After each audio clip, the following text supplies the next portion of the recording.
Hello everyone, welcome back. In today's lecture, we will cover colon cancer. Again, very important topic.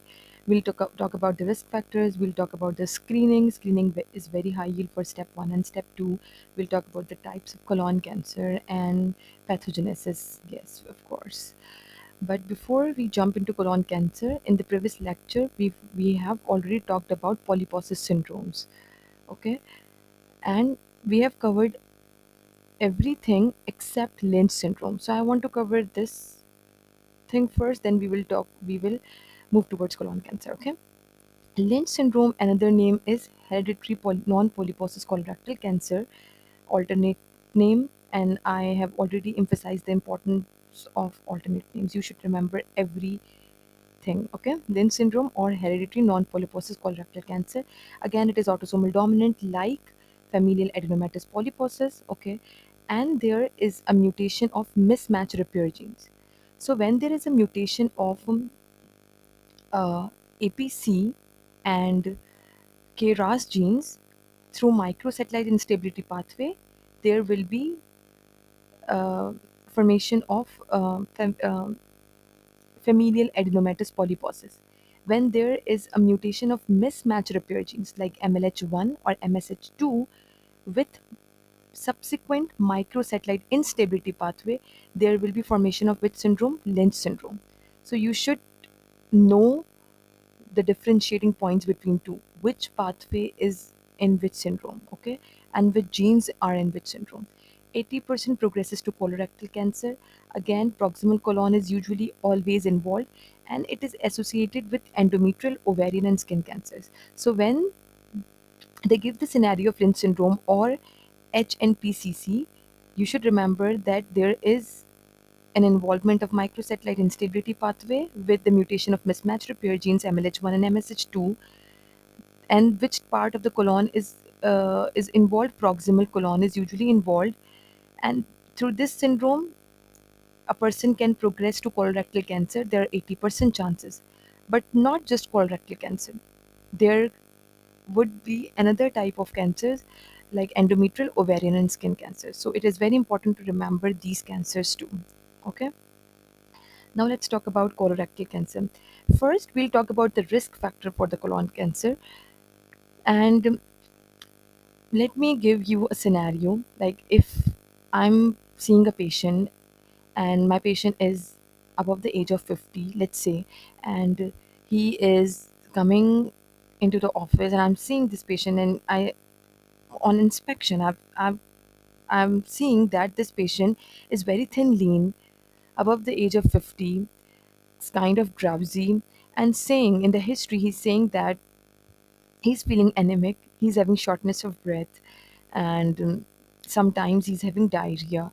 It's kinds of vague complaint, but two important things to remember is you an old age patient with iron deficiency anemia. Okay, I'm emphasizing on 2 points. Old age patient with iron deficiency anemia, you should suspect colorectal cancer. Okay, until proven otherwise. Okay. So, what are the risk factors? Let's talk about the risk factors first. Age is very important risk factor for the colorectal cancer. Hereditary polyposis syndromes like familial adenomatous polyposis and Lynch syndrome. We have already talked about these two syndromes, and these can lead to colorectal cancer. Third is family history of colon cancer can increase the risk of colon cancer. Inflammatory bowel disease like ulcerative colitis and Crohn's disease. Ulcerative colitis increases the risk of colon cancer more as compared to Crohn's disease. Adenomatous polyps like villus, tubulovillus, or tubular type of polyps. High fat diet, low fiber diet, sedentary lifestyle, alcohol, these are all minor risk factors for colon cancers. Okay, they are not very um, important risk factors like high fat diet and low fiber diet, but these are the risk factors you should remember. Okay, now let's talk about screening. Very, very important part of this video. Screening, usually we screen colorectal cancer. We start screening colorectal cancer at the age of 45. Okay, you should remember this number at the age of 45. How we do? With the colonoscopy. Okay, we screen colorectal cancer starting at the age of 45 with colonoscopy. And how frequent we do it? Every 10 years. In the those patients who are at average risk. What does mean by average risk? Those patients who does not have a family history of colorectal cancer. He's coming to your office. He's let's say tomorrow he will be 45. So you will say him, you will recommend that you should consider colonoscopy for the screening of colorectal cancer. Okay, so we start at the age of 45 and we do it every 10 years in patients who are at average risk of colorectal cancer. Alternative options for colorectal cancer screening are flexible sigmoidoscopy, which we do every 5 year, not very important. We do fecal occult blood testing, we do every year, and fecal immunochemical testing every year, okay? Or FIT, fecal DNA, or CT colonography. These are again the screening tools, but the most important tool is colonoscopy starting at the age of 45 every 10 year. Okay.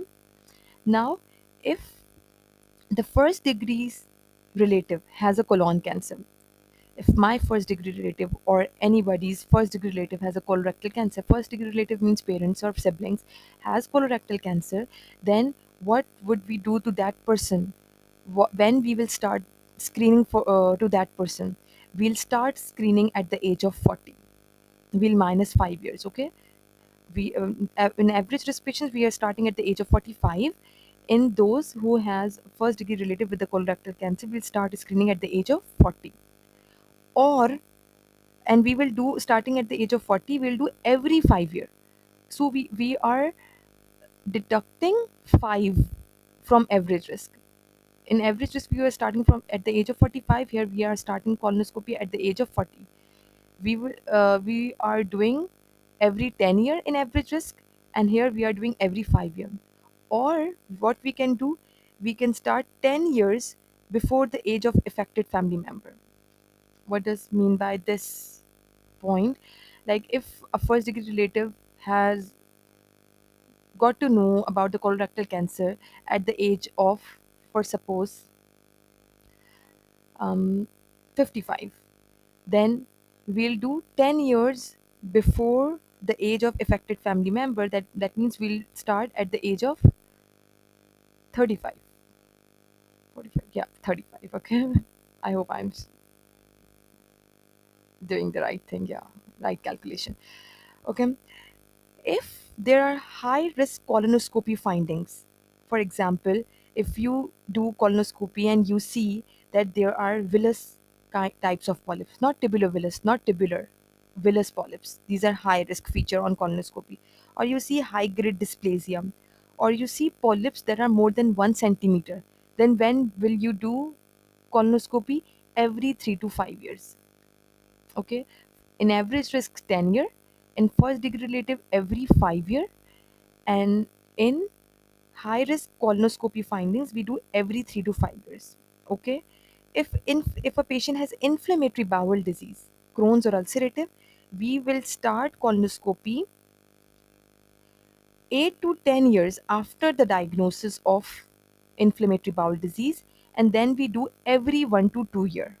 Okay, we will, again I'm repeating, if a patient has inflammatory bowel disease, we'll start colonoscopy 8 to 10 years after the diagnosis of inflammatory bowel disease, and then we will do every 1 to 2 years.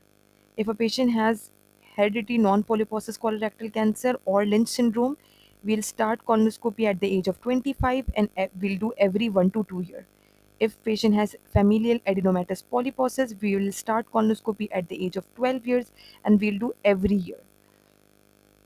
I struggled a lot in screening, and I would recommend to repeat these things again and again, so that you don't have to struggle when you're close to your exam. Okay.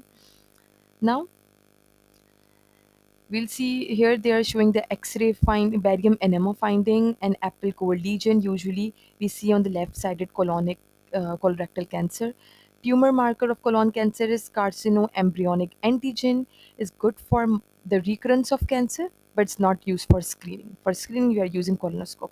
Okay, I've already talked about the risk factors. Now, presentation. Usually, most commonly, colorectal cancers are seen in rectosigmoid region, then in the ascending colon, and then in the descending colon. Mostly, they are asymptomatic. If the colorectal cancer is right-sided, on the right side of the colon, that means cecal or ascending, they are associated with occult bleeding. Left-sided, that means rectosigmoid, they are associated with hematochezia. Hematochezia means bright red blood in the stool. And obstruction because the narrower lumen and decreased stool caliber. So, if a patient has right-sided colorectal cancer, usually patient will present with the occult bleeding.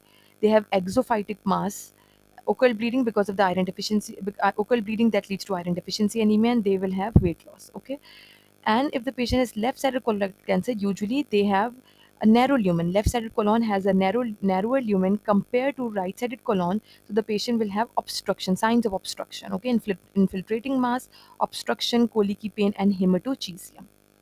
Again, important things to remember. We have talked about the risk factors. Now, pathogenesis, very important. Okay, I have already talked about the two pathways, chromosomal instability pathway and the microsatellite chromosomal instability pathway and the microsatellite instability pathway. If there is if there is a chromosomal instability pathway, it there will be mutations in APC and KRAS genes, and that will lead to which type of syndrome? Familial adenomatous polyposis syndrome. Then this polyposis syndrome will progress to most sporadic cases of colorectal cancer where adenoma carcinoma sequence. Okay, if there is a microsatellite instability pathway, there will be mutations or methylation of mismatched repair genes like MLH1 and MSH2, and they cause Lynch syndrome. Okay, and some sporadic colorectal cancer via serrated polyp pathway, where serrated polyp pathway. Okay, and usually they cause right-sided colorectal cancer. Okay, so you should remember the differentiating point. Chromosomal instability pathway, mutations in which genes APC and KRAS lead to which polyposis syndrome? Familial adenomatous polyposis syndrome, and usually sporadic types of colorectal cancer, through which sequence? Adenoma carcinoma sequence. Second is microsatellite instability pathway, which which genes will be affected? Mismatch repair genes MLH1, MSH2. Okay, lead to which type of polyposis syndrome? Lynch syndrome, and some sporadic colorectal cancer via which pathway? Serrated polyp pathway. Okay. Here they have shown very important diagram of chromosomal instability pathway. That will make things more clearer. Okay. Look at this normal colon. Okay. This is a normal colon.